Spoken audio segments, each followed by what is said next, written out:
We're here in London talking about the U.S. dollar with Jim Rogers. Hello, Jim.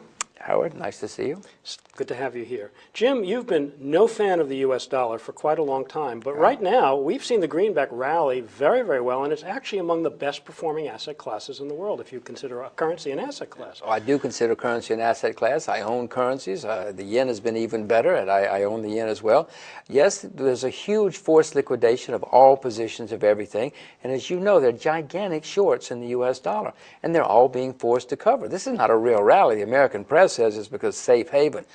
Poppycock. It's nothing to do with any of that. It's to do with people are being forced to cover their shorts.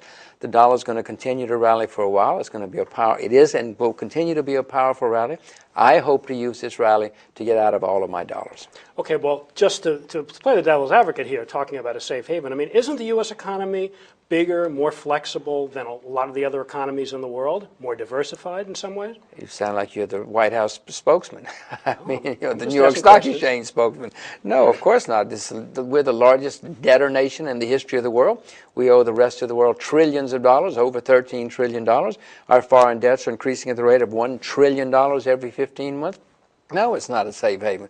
It's a place to get out of. There are going to be exchange controls eventually in the United States. Well, what about the other countries in Europe, for example? I mean, they're certainly putting a lot of money into their system. They are the UK is pretty deep in debt, similar to the United States. I mean, is that a reason? I mean, in comparison, maybe the dollar looks not as bad as some of the other places? I would not suggest you own sterling. No, under any circumstances. No. The Swiss franc is even coming under question with me now because of what they're doing. Really? The euro is less flawed than the dollar. It's terribly flawed. No, Howard, it's a constant struggle I have. Where do you put your money?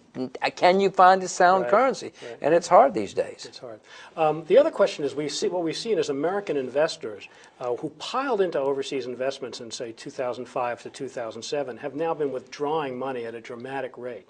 When that happens, people generally stay away from overseas investments for a number of years, and that might actually be propping up the dollar, according to some people. What do you think about that? That's part of it. I mean, that's not a short position per se, but it's money outside the country that is fleeing. If people are losing money in their IBM, they're not going to call out their broker and say, buy me some more Botswana.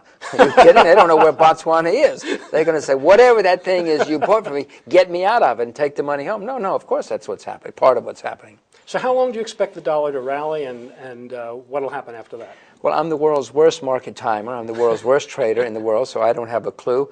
I will have to play it as it goes. I mean, I presume till next spring. That's not a prediction. Maybe it's next week. I'm watching it as it goes. It looks as though there are more legs to this rally, but who knows?